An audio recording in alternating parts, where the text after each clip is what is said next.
Hello, my name is Lily. I want to tell you a story today. Please listen to the end. I promise it will touch your heart and make you think about life in a different way. There was once a boy named Ryan. He was 12 years old and lived in a small village. Ryan was smart, funny, and full of life. But there was one thing about Ryan that many people didn't like. He loved to show off. If he had something new, he would make sure everyone knew. If he did something good, he would boast about it again and again. One day, Ryan's father bought him a shiny red bicycle. It was the most beautiful bicycle in the village. The frame sparkled in the sunlight, and the tires were thick and strong. When Ryan saw it, he jumped with joy. "Wow, Dad, this is the best gift ever!" Ryan shouted, running his hands over the smooth handlebar. His father smiled and patted his shoulder. "I'm glad you like it, son. But remember, don't become proud. This bicycle is for you to enjoy, not to show off." Ryan nodded, but deep down, he couldn't wait to ride around and show everyone his new bicycle. The next morning, he woke up early and polished the bike until it gleamed. Then, he rode through the village streets. He rode slowly at first, making sure everyone saw him. He waved at the kids playing in the fields. "Hey, look at my new bike," he called out. The children turned and stared. Some were amazed, but others simply turned away. Ryan didn't care. He sped off, feeling proud. As he rode, he saw his friend, Noah, walking home from school. Noah's shoes were old and torn, and he carried his heavy school bag over his shoulders. His back was bent from the weight, and he walked slowly. Ryan braked suddenly and rode over to him. "Hey, Noah, look at my new bike. Isn't it cool?" Ryan said with a wide grin. Noah looked at the bike. His eyes sparkled for a moment, but then he lowered his head. "Yeah, it's nice," Noah whispered. Ryan didn't notice the sadness in his voice. He kept talking about the bike, the color, the speed, the smooth ride. Noah simply nodded, feeling smaller with every word. The next day, Ryan saw Emma, a shy girl from his school. She was sitting alone by the river, holding her old sketchbook. Her clothes were worn, but her eyes were kind. Ryan rode his bike up to her and rang the bell loudly. "Hey, Emma, check out my bike. Isn't it awesome?" he called out. Emma looked up and smiled softly. "It's nice," she said quietly. But Ryan didn't stop there. He leaned in closer. "You've never ridden a bike this cool before, right? I bet you wish you had one," he teased. Emma's smile faded, and she looked down at her sketchbook. Ryan didn't notice the hurt in her eyes. He simply sped away, laughing. Days passed, and Ryan became even more proud. He rode the bike everywhere, up and down the village, through the market, and even in front of the school when everyone was leaving. But then, one afternoon, something happened. Ryan was riding his bike on the narrow village road. He was going too fast and didn't see the small stone ahead. The bike's front wheel hit the stone, and Ryan lost control. He fell hard. His knees scraped against the gravel, and his palms were covered in dirt. His bike tumbled down the small slope and landed in the muddy river below. Ryan sat on the ground, tears filling his eyes. His beautiful red bicycle was ruined. The shiny frame was covered in mud, and the handlebar was bent. His leg throbbed with pain, and just then, Noah came running by. He saw Ryan on the ground and rushed over. "Hey, are you okay?" Noah asked, his voice filled with worry. Ryan sniffled and nodded, trying to hold back his tears. Without a word, Noah bent down and gently helped Ryan stand up. He dusted the dirt off Ryan's clothes and looked at his bleeding knee. "You're hurt. Let me help you," Noah said softly. Before Ryan could say anything, Noah pulled out a small, crumpled cloth from his bag. He tore it into two pieces and carefully wrapped one around Ryan's knee. Ryan stared at Noah, his eyes filled with tears, not from the pain, but from the kindness he didn't deserve. Why are you helping me?" Ryan asked, his voice shaking. "I always showed off. I was mean to you." Noah smiled gently. "Because you're my friend, and friends help each other." Ryan's heart ached. He felt ashamed. He remembered how he had bragged about his bike to Noah, knowing that Noah didn't even have a proper pair of shoes. And yet, Noah was the one helping him now. At that moment, Emma came walking by. She saw Ryan's muddy bicycle in the river. Without thinking, she put down her sketchbook, rolled up her sleeves, and waded into the water.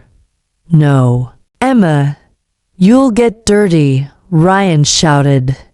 But Emma didn't stop.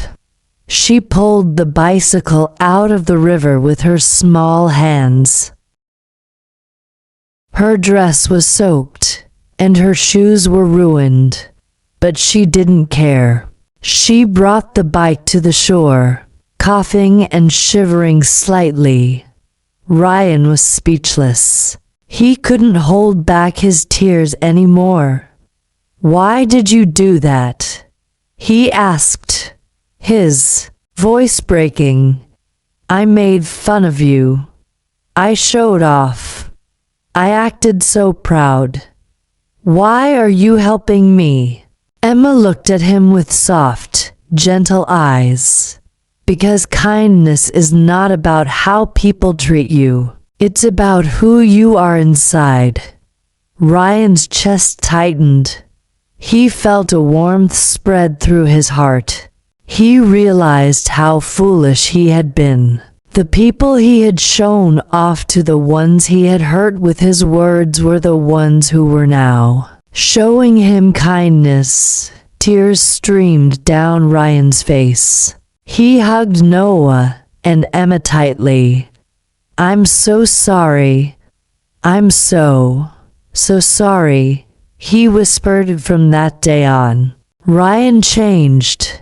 He stopped showing off. He rode his bicycle quietly, enjoying the ride instead of trying to impress others. He offered Noah a ride to school every morning, and when Emma sat by the river to sketch, he sat beside her, quietly admiring her art. One day, Ryan saw a little boy walking alone in the rain. The boy's clothes were soaked, and he shivered from the cold. Without a second thought, Ryan got off his bicycle took off his jacket, and wrapped it around the boy's shoulders. The boy's eyes widened with surprise. "But why are you helping me?" he asked softly. Ryan smiled gently and said, "Because kindness is not about how people treat you. It's about who you are inside." The boy's eyes filled with tears, and he smiled. And just like that, Ryan had become the person who once saved him. Friends, remember this. Life is not about what you have. It's about who you are. You can have the fanciest things in the world, but if your heart is empty, they mean nothing. What truly matters is the kindness you show, even when no one is watching. If this story touched your heart, please like and subscribe for more amazing and meaningful stories. Your support means the world to me, and it helps me continue sharing powerful messages that bring us all closer together. Thank you for listening.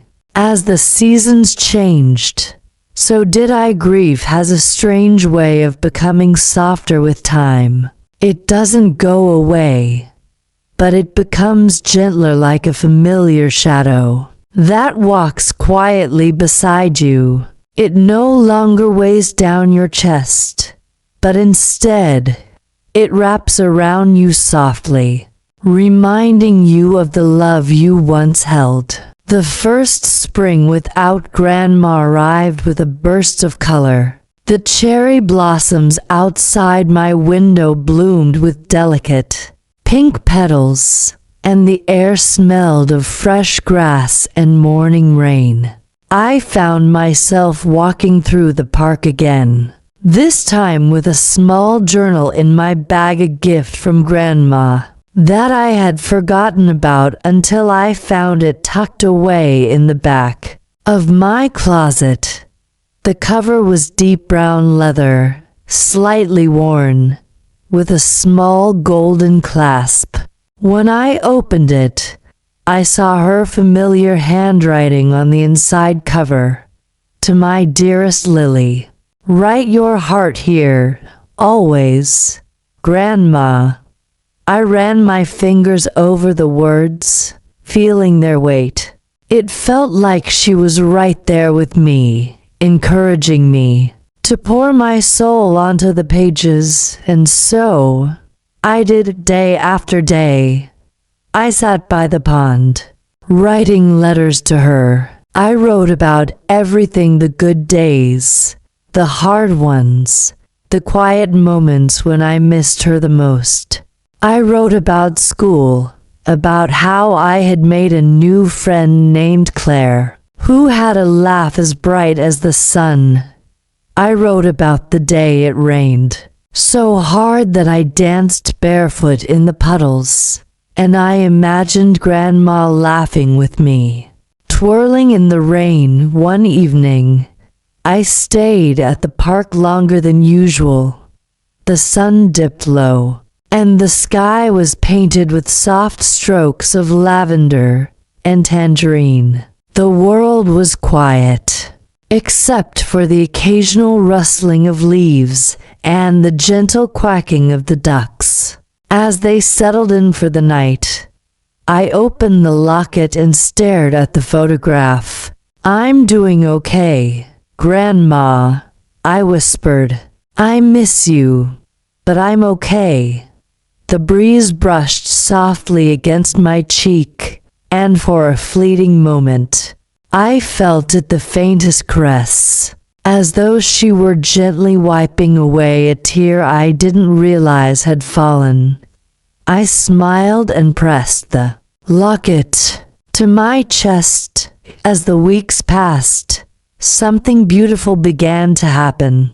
The memories of Grandma no longer brought only sadness, they brought warmth. When I walked into the kitchen and smelled lavender, I smiled instead of crying.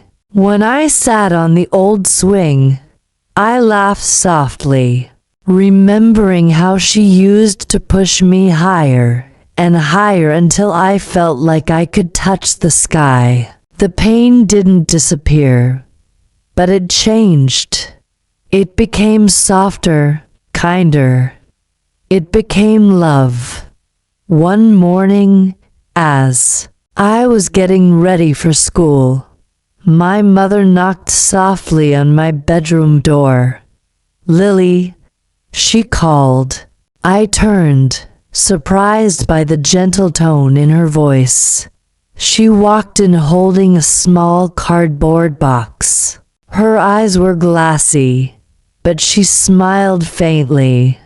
"I found this in Grandma's closet," she said softly. "I thought you might want it." She placed the box in my hands and quietly left the room. I sat on the floor, slowly lifting the lid. Inside were more letters that Grandma had written but never sent. Letters meant for me. My hands trembled as I picked up the first one. It was dated a week before her passing. "My sweet Lily, if you're reading this, it means I am no longer by your side. But please know this: I will always be with you. In the wind, in the rain, in the laughter of the birds, you carry a part of me inside you, the strongest, brightest part, the part that loves with all its heart. Don't be afraid of sadness, Lily. It only exists because of love. And love, oh, love, my dear love, is never lost. I am so proud of you. Keep your head high, my darling girl, with all my love. Grandma." I pressed the letter to my chest and closed my eyes, letting the tears fall freely. But they were not bitter tears. They were sweet, warm, and filled with love. I read every letter. Some were simple, telling me about the day she had baked cookies, or sat on the porch watching the sunset. Others were filled with advice, gentle reminders to be kind to myself and to hold on to hope. No matter what, one letter stood out. It was smaller than the others, written on delicate cream-colored paper. Her handwriting was a little shakier, but still full of love. "My beautiful Lily, one day, you will face moments when the world feels heavy. You might be tired. You might be scared. You might feel small. But I want you to remember this: you are never alone. Whenever you feel lost, close your eyes and hold the locket close to your heart. You will find me there, holding you with all my love. Now, go out into the world with courage. My darling, live brightly, love deeply, and never stop believing in magic. Always yours, Grandma." I held the letter in my hands for a long time, letting her words fill the quiet spaces in my heart. The next morning, I wore the locket with pride. It no longer felt like something fragile. It felt like armor, strong, powerful, and filled with the unshakable love of a woman who would always be a part of me.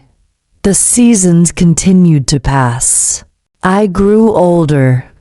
My hair became longer, my legs stronger. I made new friends, discovered new dreams, and chased after new adventures. But no matter how much I grew, I carried Grandma with me. I carried her laughter and my smile, her wisdom in my words, and her kindness in my heart. And on the days when the world felt too heavy, I would sit by the pond in the park, open her music box, and let the soft, familiar melody drift into the evening sky. And sometimes, just sometimes, I would feel the wind brush softly against my cheek, and I would close my eyes and smile, because I knew she was still there, watching over me, loving me, always. Thank you for staying with me through this story. If it touched your heart even a little, please subscribe and leave a like. It truly means the world to me and helps me continue sharing these heartfelt stories with you. And remember, love never truly leaves us.